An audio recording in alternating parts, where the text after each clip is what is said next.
बिस्मिल्लाहिर्रहमानिर्रहीम अस्सलाम वालेकुम। मैं हूँ मेहरीन सब्तैन, देख रहे हैं आप मेरा यूट्यूब चैनल और फेसबुक पेज।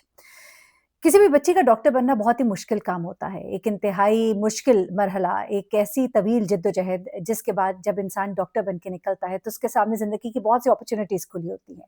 डॉक्टर आमना एक खूबसूरत डॉक्टर थी और पढ़ाई में उन्होंने अपना वक़्त लगाया, माँ-बाप ने उनके ऊपर बड़ी मेहनत की और आखिरकार वो डॉक्टर बनकर बाहर निकलती हैं। डॉक्टर आमना को एक शख्स पसंद आता है और माँ-बाप जो हैं वो भी ओके कर देते हैं। उसके बाद ये नौजवान जो है ये रिश्ता लेकर इनके घर आता है और उसके बाद ये शादी जो है ये तय हो जाती है।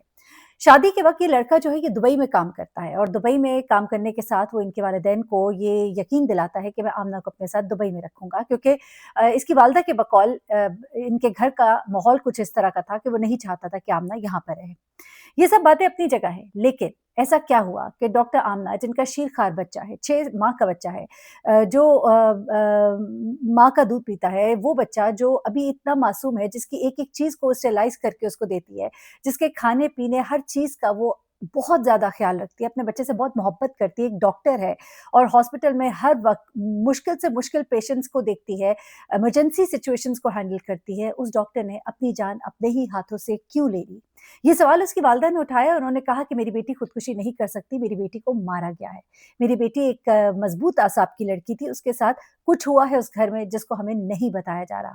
मेरी बेटी अपने ससुराल, अपने शौहर के बारे में मुझसे शिकायत करती रही थी और जो उन्होंने तफ़सीलात बताई वो बड़ी ही तकलीफ़देह हैं। उसके अलावा इसी नौजवान बच्ची के जो भाई हैं, उन्होंने भी कुछ चीज़ें शेयर की हैं और इस लड़की के ससुर और चचा-ससुर ने भी कुछ इल्ज़ामात लगाए हैं। लेकिन कहानी के मुताबिक अब ये जो वालिदा है उनकी मुद्दय्यत में इस शौहर, इसके वालिद, इसके चचा-ससुर इनके खिलाफ और ख़ास तौर पे इसके भाई के खिलाफ यानी कि नौजवान के सगे भाई के खिलाफ मुकदमा जो है एफआईआर जो है वो दर्ज कर ली गई है। मामला कुछ ऐसा है कि डॉक्टर अच्छा अब एक और चीज़ की है इन्होंने डॉक्टर आमना के जो फूफी हैं उनके ऊपर भी इल्ज़ाम लगा दिया है दूसरी फैमिली ने यानी कि लड़के के माँ-बाप ने। होता कुछ इस तरह से है कि डॉक्टर आमना के घरवालों को फ़ोन आता है कि आप हॉस्पिटल पहुँचिए, आपकी बेटी ने खुदकुशी कर ली है। ये लोग वहाँ पे पहुँचते हैं, बहुत तकलीफ़ में होते हैं, अज़ियत में होते हैं, रो रहे होते हैं, इनको कुछ पता नहीं होता। उस टाइम पर इंसान को कुछ समझ नहीं आती। ससुराल वाले बहुत अच्छे बने हुए हैं, ससुराल वाले आगे पीछे फिर रहे होते हैं और उस वक़्त जब आपसे पूछा जाता है, आप कोई केस आप पोस्टमार्टम कराना चाहते हैं, तो ऐसा बज़ाहिर इनको दिखाया जाता है कि कहते हैं कोई ज़रूरत नहीं। लेकिन जब ये घर वापस आते हैं और यक्के बाद दीगरे जब सबकी आपस में बातें होती हैं, तो हर कोई बताता है, कज़न बताती हैं कि इसने हमसे आखिरी ये बातें की थी। भाई ने कहा कि वो एक डर और खदशे का बार-बार इज़हार कर रही थी और फिर वालिदा कहती हैं कि फिर मुझे भी याद आया कि आखिरी दिनों में मुझे किस तरह की बातें बताती थी कि ससुर मुझे अजीब नज़रों से देखता है। मुलाज़िम बैठी होती हैं, उनके सामने मुझे ये अजीब नज़रों से देखता है, गुस्से से देखता है, तो हम उसे कहते थे कि बेटा तुमने आगे से कोई जवाब नहीं देना।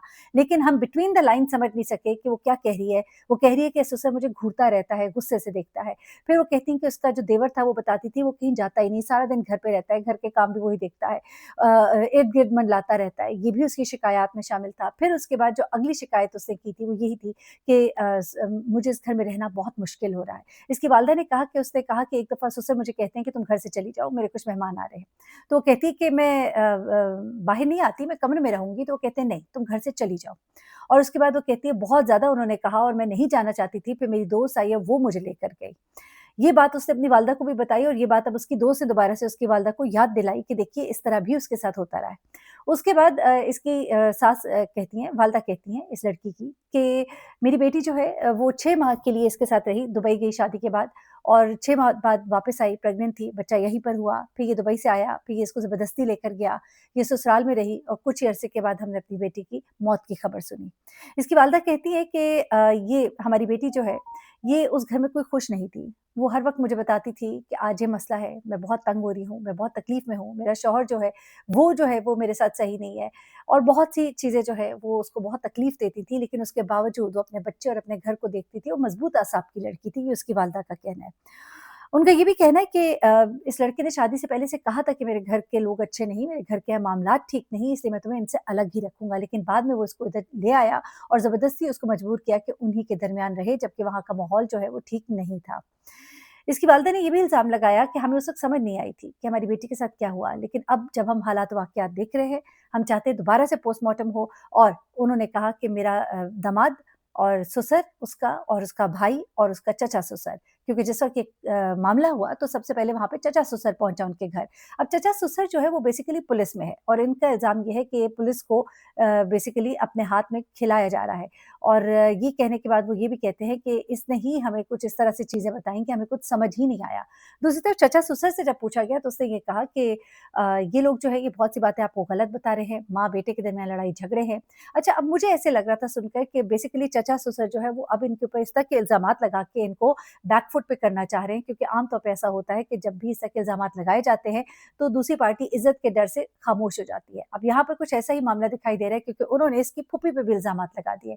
उन्होंने कहा कि जब बच्ची ने खुदकुशी की तो 12 बजे उस दिन इसकी फूफी इसके पास आई थी, 3 घंटे इसके पास रही और आधे घंटे बाद ही न जाने ऐसा क्या कहकर गई थी कि उस लड़की ने खुदकुशी कर ली।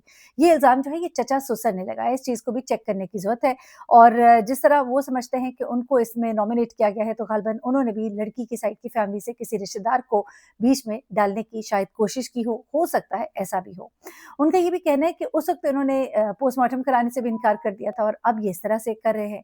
उसके अलावा उन्होंने कहा कि ये लोग आए थे 3 दिन के बाद और इन्होंने घर में आके बहुत शोर डाला था, मैं इसको मेंशन नहीं करना चाहता, एक सस्पेंस क्रिएट कर दिया उन्होंने खामखा का। जबकि मामला जो हमें पता लगा वो यही है कि उन्होंने बच्चे के हवाले से शोर डाला था, बच्चे को वो साथ लेकर गए थे कि उसकी यहाँ पर परवरिश नहीं हो सकती, कातिलों के घर में हम बच्चे को नहीं छोड़ सकते, शायद कुछ इस तरह के मामलात होंगे। लेकिन जो भी है, चचा-ससुर जो है वो इस तरह के इल्ज़ामात लगा रहे हैं और वो कहते हैं कि हम तो कहते हैं कि भई आप पकड़िए, जो भी कसूरवार है उसको पकड़े, लेकिन एट द सेम टाइम वो इनके ऊपर इल्ज़ामात भी लगा रहे हैं। अच्छा, वो ये कहते हैं कि मुझे खामखा में इन्होंने नॉमिनेट कर दिया। मैं ना लेने में, ना देने में। मैं तो इनकी शादी के बारे में भी कोई इतना नहीं जानता था। हाँ, ये मेरे भाई का बेटा है, लेकिन इससे पसंद की शादी की थी, इतना हमारा कोई इसके साथ ताल्लुक नहीं रहा। मैं तो भाई के कहने पर आया था, उन्होंने कहा था कि आओ, इसने खुदकुशी कर ली है, मामला कुछ हो गया है। मैं चूँकि पुलिस में हूँ, मैं वहाँ पर गया और उसके बाद जो है, जो सारे मामलात हैं, वो लोग के सामने है। पुलिस आई, शवाहिद इकट्ठे किए गए।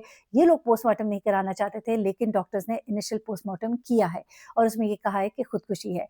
लेकिन वो ये कहते हैं कि बिल्कुल तहकीकात हो, लेकिन झूठे इल्ज़ामात हम पर ना लगाए जाएँ, ये उनका मुतालबा है।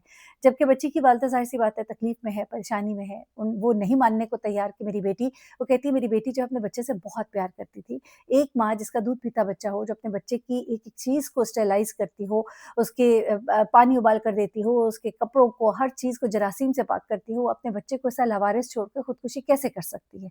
जबकि वही बच्ची जो है रोज़ उनको शिकायतें कर रही है कि मैं परेशान हूँ, मैं तकलीफ़ में हूँ, मेरे लिए यहाँ पर रहना बहुत मुश्किल है। वो कहती है कि मैंने उसे कहा था हमारे पास आ जाओ, लेकिन फिर वो ये सोचकर कि शायद मैं गुज़ारा कर लूँ, शायद मेरा गुज़ारा हो जाए, ये कहकर वो वहाँ पर गुज़ारा करती रही। लेकिन वो कहते हैं हमें नहीं मालूम था कि एक दिन वहाँ से वो तो नहीं लेकिन उसकी लाश आएगी।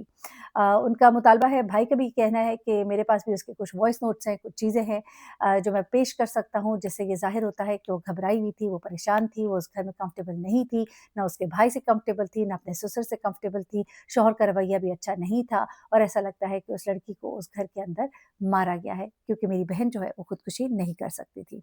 ये अभी तक की तफ़सीलात डॉक्टर आमना केस में हवा की बेटी पर ज़ुल्म जो है वो होता है और फिर उसके बाद उसको दबा दिया जाता है, खुदकुशी का नाम दे दिया जाता है। मैं दरख़्वास्त करूँगी कि इस केस को देखा जाए और अंजाम तक पहुँचाया जाए, जो कसूरवार है उन्हें कैफ़रे किरदार तक पहुँचाएँ, जो बेकसूर है उनके ऊपर तोहमत और इल्ज़ाम भी नहीं लगना चाहिए। अपना बहुत ख़्याल रखिएगा, दुआ में याद रखिएगा। अल्लाह हाफ़िज़।